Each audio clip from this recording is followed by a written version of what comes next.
আজকে 19 তারিখ এবং অন্নপূর্ণা ভান্ডারের একটা বড় আপডেট এসে গিয়েছে।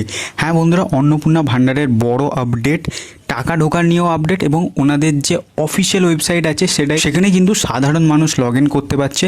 এবং আরও একটা ছোট্ট কথা তোমাদের জানাই, এই ভিডিওতেই আলোচনা করব যারা কিন্তু ফেকভাবে টাকা নিয়েছো, অর্থাৎ যারা কিন্তু ফেক ডকুমেন্টস দিয়েছো বা যারা কিন্তু ক্রাইটেরিয়া ম্যাচ করনি তা সত্ত্বেও টাকা নিয়েছো, তারা কিন্তু অবশ্যই টাকা ফেরত দেওয়ার জন্য কিন্তু রেডি হয়ে থাকো, কারণ তাদের জন্য একটা বড় আপডেট আছে। দেখো বন্ধুরা, এতদিন কিন্তু আমরা অন্নপূর্ণা ভান্ডারের স্টেটাস দেখতে পাচ্ছিলাম না, সেটা নিয়ে কিন্তু বড় একটা চিন্তার কারণ হয়ে দাঁড়াচ্ছিল। তবে এখন কিন্তু অন্নপূর্ণা ভান্ডারের যেটা অফিসিয়াল ওয়েবসাইট আছে, অর্থাৎ সিটিজেন লগ ইন আছে, সেটা কিন্তু করা যাচ্ছে। দেখো বন্ধুরা, এখন দুপুর, এখন আমি কিন্তু লগ ইন করেছি, তোমরা দেখতে পাচ্ছ এখানে। এবং এই যে মহিলাটার তোমরা অ্যাকাউন্ট দেখতে পাচ্ছ বা এখানে যেটা অ্যাপ্রুভড দেখা যাচ্ছে, এখানে কিন্তু এই মহিলা যে প্রথমে কিন্তু এনার রিজেক্ট হয়ে গিয়েছিল, তারপরে আন্ডার ইনকোয়ারি হয়েছিল এবং তারপরে কিন্তু ইনি আমাদের এখানে যেরকমভাবে ভেরিফিকেশন হয়েছিল, অর্থাৎ ওনাকে যেসব ডকুমেন্টস জমা দিতে হয়েছিল অঙ্গনারী কর্মীর কাছে, সেখানে কিন্তু উনি ডকুমেন্টস জমা দেন এবং তারপরে কিন্তু ওনার ডকুমেন্টস সাবমিট করা হয়। এখন কিন্তু বর্তমানে অ্যাপ্রুভড হয়ে গিয়েছে।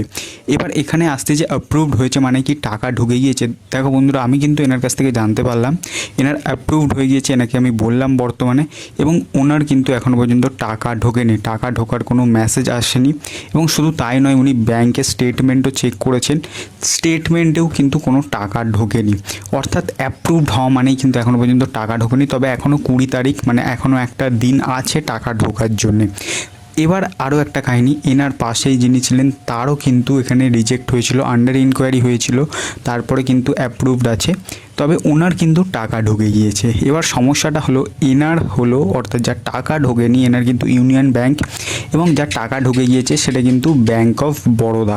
এবং দুটো ব্যাংকেই কিন্তু বোঝা যাচ্ছে যে যাদের ব্যাংক অফ বরোদা আছে টাকা ঢুকে গিয়েছে, এবং ইউনিয়ন ব্যাংক যাদের আছে টাকা তাদের এখনও ঢোকেনি। এবং আমি যেটা দেখলাম যে মোটামুটি সবাইয়ের, আমার আশেপাশে যাদের যাদের আন্ডার ইনকোয়ারি হয়েছিল আমি চেক করলাম, তো সবাইয়ের অ্যাপ্রুভড হয়ে গেছে, তাই তোমরা এখন গিয়ে দেখতে পারো।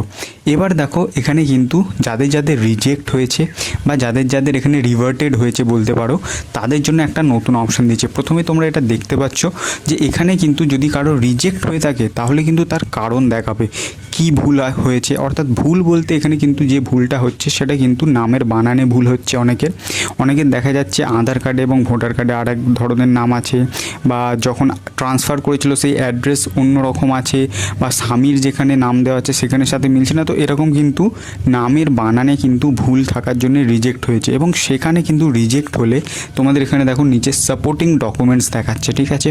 সাপোর্টিং ডকুমেন্টসে গিয়ে যে কারণে রিজেক্ট হয়েছে এবং যে যে ডকুমেন্টসের দাগ থাকবে সেখানে কিন্তু সেগুলো তোমাদের আপলোড করতে হবে। তবে আমার আশেপাশে এখনও পর্যন্ত রিজেক্ট কেউই হয়নি, যেটা আমি যতটুকু খবর পেয়েছি। তবে হ্যাঁ, প্রচুর রিজেক্ট হয়েছে, যেটা সোশ্যাল মিডিয়া জুড়ে দেখা যাচ্ছে। এবার দেখা যাক যে এখানে আর একটা কী, এখানে যারা কিন্তু ক্রাইটেরিয়া ম্যাচ না করা সত্ত্বেও টাকা পেয়েছে, বা তোমার মনে হচ্ছে যে ভাই এ তো ক্রাইটেরিয়া ম্যাচ করেনি, ইনকাম ট্যাক্স আছে বা প্রচুর টাকা মাইনে পায়, এরা কিভাবে পেলো, তো তুমি কিন্তু এখানে কমপ্লেন করতে পারবে। দেখো বন্ধুরা, এখানে কিভাবে কমপ্লেন করবে, অবশ্যই কিন্তু ওনার যে বেসিক ডিটেলস আছে সেই ডিটেলসটা তোমাদের এখানে দিতে হবে। এবং বেসিক ডিটেলস দেওয়ার পর কোন গ্রাম পঞ্চায়েত, যেমন এখানে ডিটেলস দেখতে পাচ্ছ, গ্রাম পঞ্চায়েত থেকে শুরু করে রুরাল এরিয়া নাকি আরবান এরিয়া, এবং ওনার কি কি ডকুমেন্টস এখানে যেসব দেওয়ার কথা তার কিন্তু একটা ছোট্ট ডিটেলস দিতে হবে। এবং কি জন্যে আপনার মনে হচ্ছে যে উনি এই ক্রাইটেরিয়া ম্যাচ করেনি, ইনকাম ট্যাক্স পেয়ার নাকি গভর্নমেন্ট জব হোল্ডার নাকি এজের কারণ আছে, সেই কারণটার জন্যে কিন্তু এখানে আপনাকে সাবমিট করতে পারবেন। অর্থাৎ এখানে অবজেকশন দিতে পারবেন যে এই মহিলাটা কিন্তু ক্রাইটেরিয়া ম্যাচ করেনি এবং টাকা পাচ্ছে, এবং তারপরে কিন্তু তার বিরুদ্ধে কিন্তু একটা ভেরিফিকেশন হবে লোকাল লেভেলের। তাই বলছি যাদের যাদের এরকম ফেক আছে তারা নিজেই কিন্তু ক্যান্সেল করান, না হলে কিন্তু ব্লক লেভেলে বা এলাকায় কিন্তু আপনার মান সম্মান নিয়ে টানাটানি হতে পারে। তো এই ছিল আপডেট। 20 তারিখ পর্যন্ত ওয়েট করুন, আশা করি সবাই টাকা পাবেন।